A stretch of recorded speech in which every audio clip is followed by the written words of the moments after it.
After a quick cup of tea, Bob left us two alone to catch up. I felt desolate looking around the cramped living room. Two small faded beige armchairs, brown swirled carpet, one small window in 4 panes of filthy glass, a few faded impressionist prints on the walls, ancient gas fire fitted over an even more ancient fireplace with cracked brown tiles, light bulb with no shade, a musty air. "Shall I open the window, Jake? It's nice outside." "It's busted, man."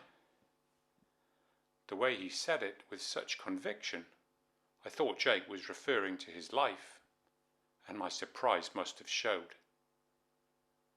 "The window, I mean," laughed Jake. "Well, yeah, me too, I guess." Jake refilled my cup with some more weak milky tea and motioned me to take more biscuits from a cracked plate. "So how's life treating you? You're not looking too bad? I always knew you'd turn out a monk. Too weird for normal society. Like me. But you made the better choice." "Yeah, it does suit me. Nice and quiet, time to think." "That's why I like this place. When Tanya died, everything came crashing down around me. People coming round asking me how I was. It just made me so angry. I mean, what sort of a stupid question is that when your lass has just had her face caved in?" The violence of Jake's tone took me aback, and Jake sensed it. He added, "Sorry, man, it's not your fault." Perhaps it is, I thought. Jake was staring into his tea, as if gazing at Tanya. We sat in silence for some time, and I noticed a layer of dust covering everything. My gaze rested on the ancient Bakelite light switch mounted on faded wood. Jake began slowly. "Maybe I deserved it. I stole her from you, but I didn't treat her right." How to answer that? To be honest? To give comfort? I prayed for some words. "Well, none of us were angels. I didn't treat her right myself, Jake." He replied, "I don't know why she put up with me so long. Said she loved me, daft thing. Mind, we did have some good times, you know. Took the bike all over Europe. We had lots of laughs with Jeff when he was little. We used to fight like hell, but we always got over it quick, and we knew how to make it up to each other. But somehow over the years, the fights lasted longer and longer, and the make-ups got, well, kind of grudgy. She would be up and out early in the morning to the hospital for work, and I would look after Jeff all day. It's hard work with a band, man. They never stop. So I would be too knackered to keep the place clean. She would come home knackered and have to clean it all up. When Jeff started school, she expected me to get a job. All the money was gone by then, and we were suddenly poor. In fact, we found ourselves in debt. I did try a few things, but I just can't deal with mornings or call centres. That's all the jobs there was. I know, it's pathetic." There was a long pause while I waited for Jake to continue. But slowly I began to realise that was it. He had just related the story of his whole life. Jake suddenly began to cough violently. I got up to help him, but Jake put a hand out to wave me away. After a few minutes it subsided, although Jake's breathing remained laboured. "Oh man, this cancer is a right pain in the backside. That's how I first knew. Started coughing up blood. They did a scan and found it in me bones. I get this rotten pain in me hip. They offered me chemo, but admitted it wouldn't make much difference in the end, so I didn't bother. They said I've maybe got about a year either way." I nodded sympathetically as a battered tractor drove past, shaking the windows so hard I thought they'd fall out. If I'd had some putty on me, I would have fixed them there and then. After a few moments, Jake's breathing calmed and he concluded, "Anyway, that's enough of me rabbiting on.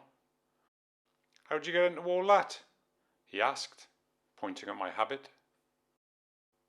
Like I said in one of my letters, I started going out to see this elder. The chaos of life slowly took shape. It's like you have all the pieces of the jigsaw, but you can't piece them together. The travel, the philosophy, the drunkenness, the laughter, the women, the pain, the joy, the tears, the whole crazy thing.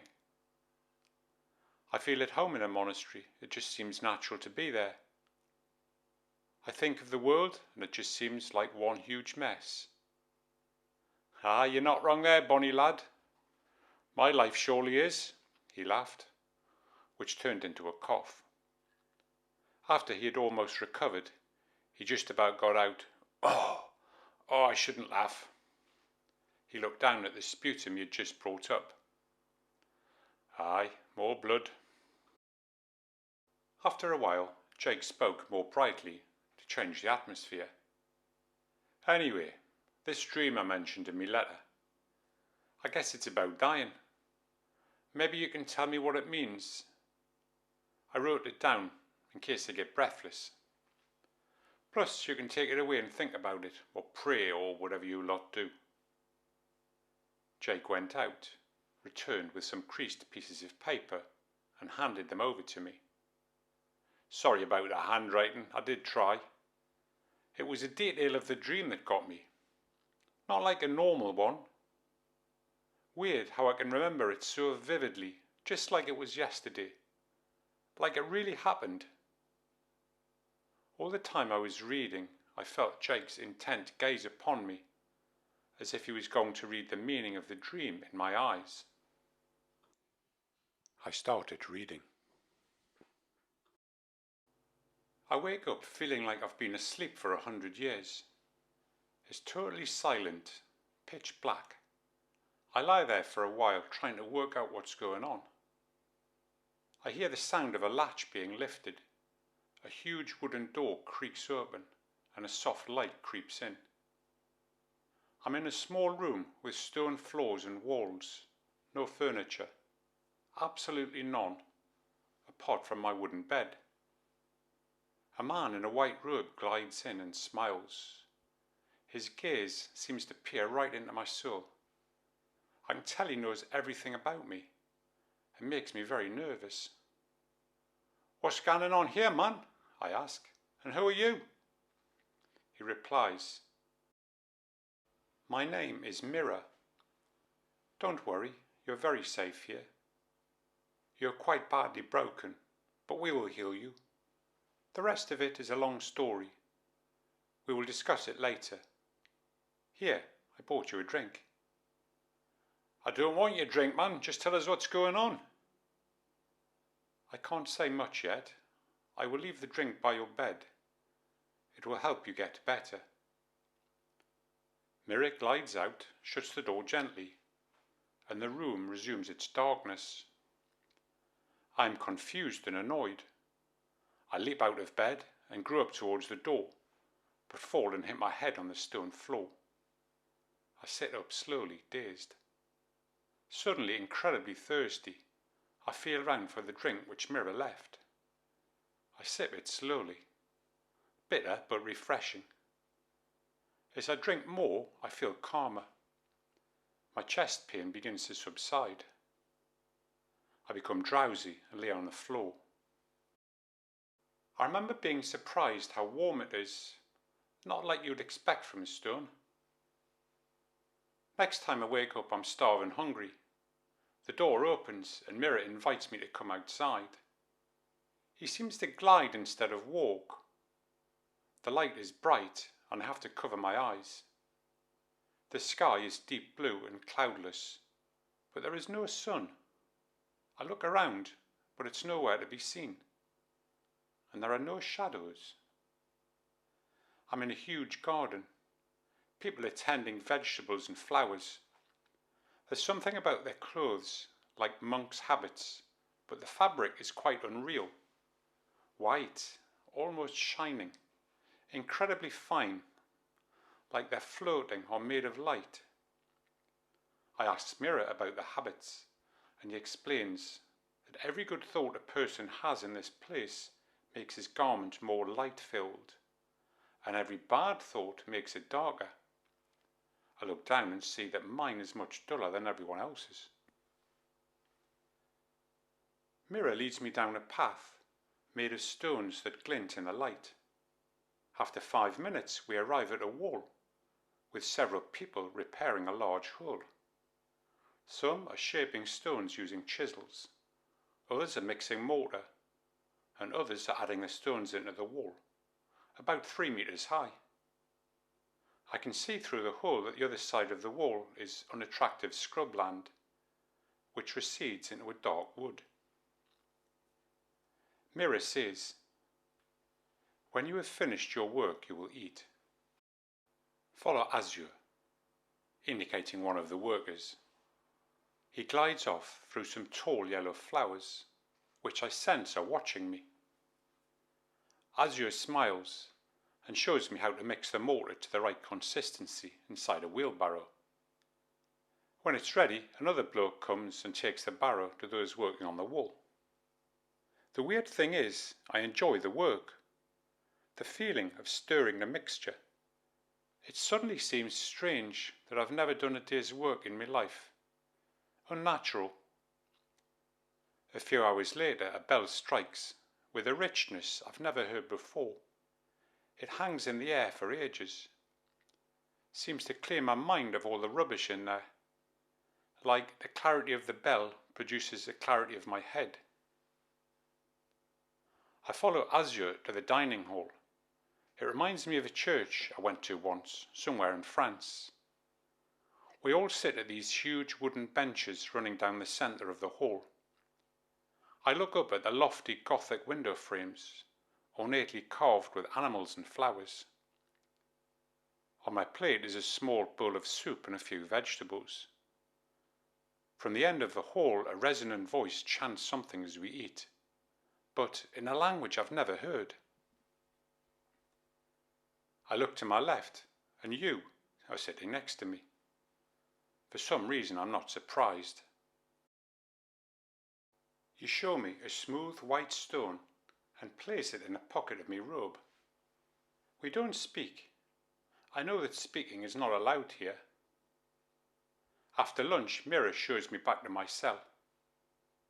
You need to rest now. You're very tired. We will speak later. I sink into a deep sleep. Much later, I'm woken by Mirror's voice. Come, it's time for you to meet the elder. We pass through a sea of thousands of tall flowers, purple and white, moving like waves, with a wonderful aroma like I've never smelt. After a few minutes, we enter a clearing with a small wooden cottage with round windows. There are some cast iron chairs outside the door, on one of which sits an old man with a white beard. His eyes are completely clear, like looking into a still lake. He points to a chair and smiles. Please sit down. The elder is not able to see you at the moment. I will do my best to answer your questions. Please ask them carefully. The quality of the reply depends wholly on the quality of the question. I ask, what place is this?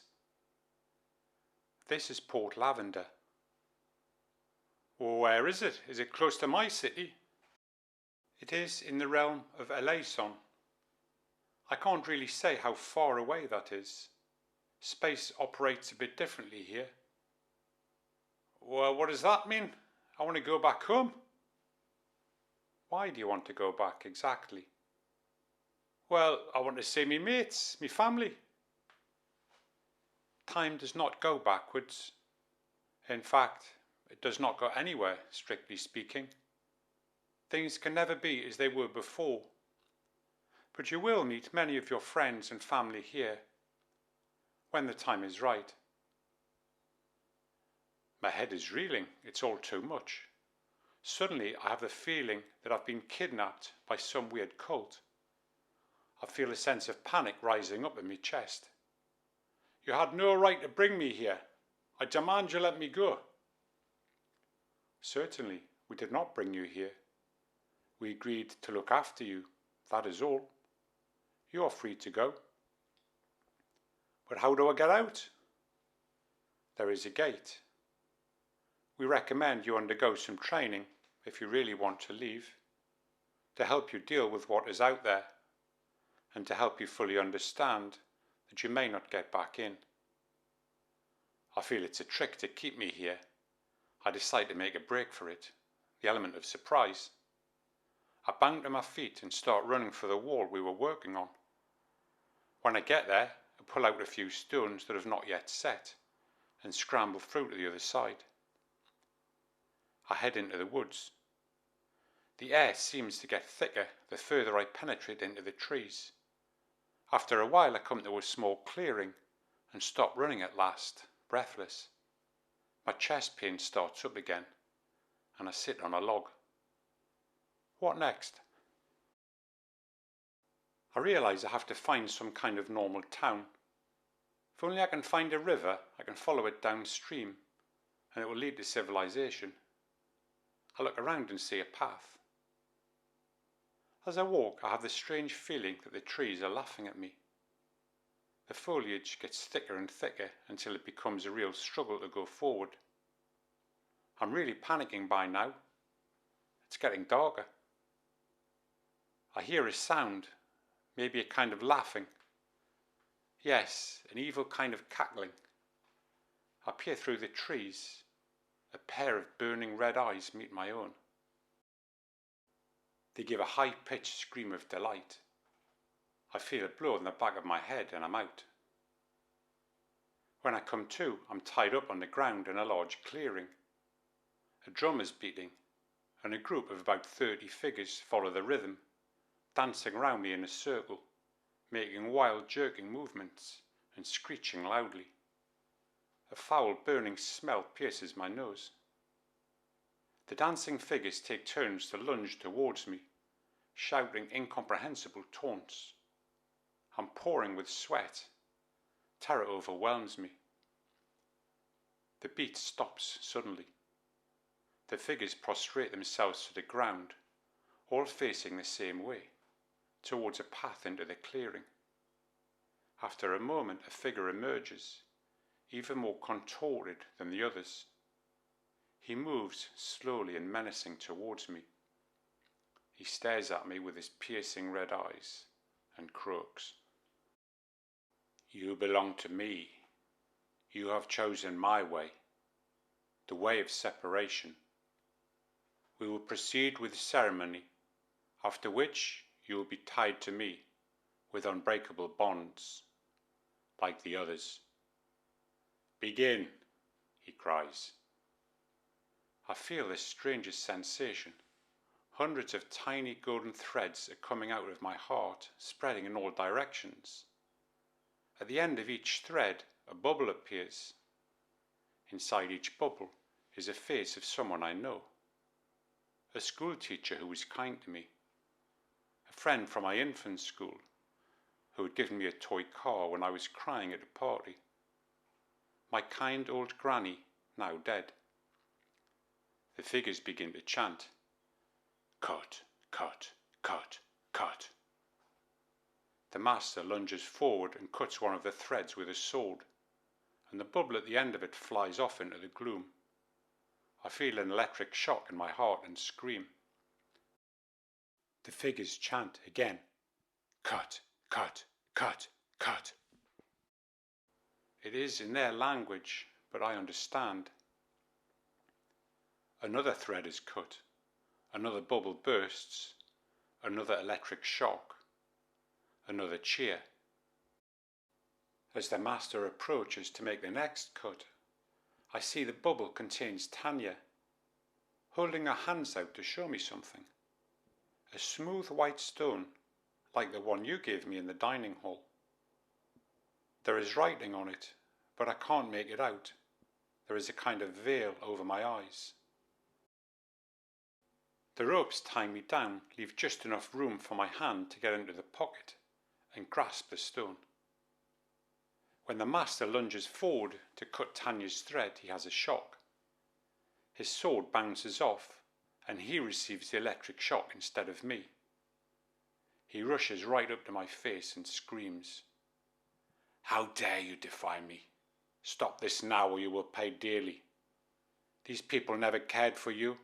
They were just using you, just as you used them. The way to freedom and power is separation. I will give you everything you need.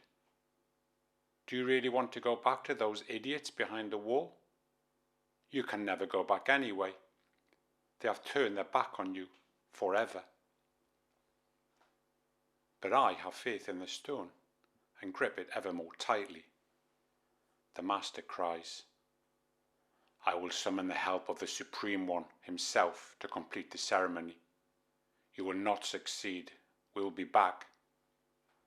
With that he lurches off, followed by his minions. The threads and bubbles fade, and I am left lying alone in the darkness. The stone is warm. I hold it tighter. I am overcome by sleep. When I wake, I am still gripping the stone tightly. After a few moments, I realize I'm back in my cell. I start sobbing uncontrollably.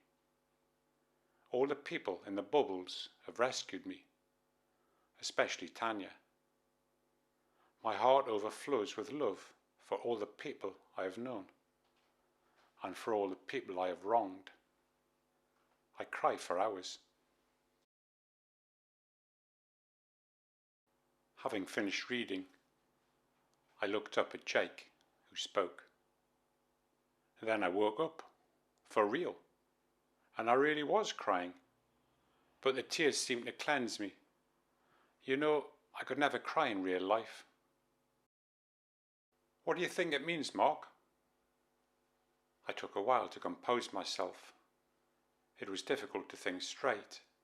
I felt entangled in a thicket of Jake's mind. Where to start? Yeah, that's a lot to take in. I'll have to give it some thought. Have you ever read the book of Revelation? Jake looked blank. You know, in the Bible, the Apocalypse. Not really. I fished into my rucksack and pulled out a small New Testament, bound in red leather with gold embossed writing. I flipped through the pages until they stopped at the place I wanted. Whoever has ears, let them hear what the Spirit says to the churches. To the one who is victorious, I will give some of the hidden manna. I will also give that person a white stone with a new name written on it, known only to the one who receives it. Jake was open-mouthed. Does it really say that? That's too much, man. I thumbed forward a few pages. Then the devil who had deceived them was thrown into the fiery lake of burning sulphur, joining the beast and the false prophet. There they will be tormented day and night, forever and ever. Jake shook his head. Like that smell in chemistry lessons. Burnt sulphur, that was it. So what's it all about then? I paused, searching for the right words. Best be simple. I guess God is speaking to you. The words hung in the air. Jake had the feeling they made it less stale. After a few moments, he said, in a confessional tone, A few days after the dream, I was walking past St Mary's Cathedral in Newcastle, on Clayton Street, next to that second-hand record shop we used to go to every Saturday. You remember? We would spend hours in there listening to Black Sabbath, Deep Purple and all the rest. Anyway, I walked in and sat at the back, It's gorgeous in there, proper old style. Huge pointed arches, altar decked with red and gold. I wanted to cry like in the dream, but the tears would not come. I must have been in there for an hour. The only person who came in was the cleaner. She gave me such a look, like she knew exactly what I was going through. She reminded me of Azure in the dream. I had the mad idea she was an angel. When I came out, I felt kind of refreshed. I can't really explain. But I don't like the service as much, and I don't want to talk to anyone. Is it enough just to go and sit there? It's an excellent start, but we don't just go to church to receive something. We go to give thanks to God. The service is called the Eucharist, which literally means to give thanks. Speak to God every day, Jake. Cry out to him, whatever's on your mind. Pain, joy, share it with him. Oh, I do that already. I mean, I get the God thing. It makes sense that someone's responsible for the whole show, making it hang together, giving it a purpose. Otherwise, what's the point in any of it? I suppose I'm just not sure about Jesus, who he was exactly. Was he really the Son of God? What does that even mean? And why do we need the church? Don't the people at the top just use it to control others? I'm not a big fan of organised religion. You prefer the disorganised variety, eh? That's a lot of questions all at once, Jake. Took me a long time to sort all that out in my head. It takes time. Jake sighed. Time is the one thing I don't have, Bonnie lad. Yeah, well, I'm here for a few days, so we can talk things over. Thanks, man. The whole thing still feels a bit weird. Anyway, I'll let you rest for a bit, and then we're off to the Lamb and Flag for dinner. I smiled, thumbed a few pages back in my Bible, and read aloud. Then I saw a lamb, looking as if it had been slain, standing at the centre of the throne, encircled by the 4 living creatures and the elders. The lamb had 7 horns and 7 eyes, which are the 7 spirits of God sent out into all the earth. Jake sat there open-mouthed before laughing. Hey, stop it, man, or I'll be one of those old blokes on Northumberland Street telling everyone the end of the world is nigh. Come on, I'll show you to your room. Thanks. You want to tell me this big secret anyway? A cloud passed over Jake's face. Yeah, it'll keep until this evening. He motioned me to follow him up the narrow, steep staircase. Threadbare green carpet, handrail looking like it would come off at any moment, yellow wood chip on the walls, peeled in places. The room was perpetually dark and cold, being north-facing. The grime on the windows didn't help. A small bed, piled with blankets of various colours. A few faded Van Gogh prints without frames, pinned to the walls. Red, swirling patterned carpet. Jake turned on the naked bulb, but it made little impact on the gloom. Monks aren't supposed to care too much about their surroundings, but I did feel my heart sink another notch. Perhaps I was just overtired. Okay, see you in a bit, man, Jake called as he left me to rest. I flopped onto the bed, sighed deeply, and closed my eyes. Dear God, what a mess we are in. We're going to need all the help we can get here, please. The image of the robes in Jake's dream came to me, bringing to mind the words of the Lenten hymn about the marriage of the human soul to God. O my Saviour, I see your bridal chamber adorned, but I have not the clothes I need to enter. Make the garment of my soul shine brightly, O Giver of light, and save me.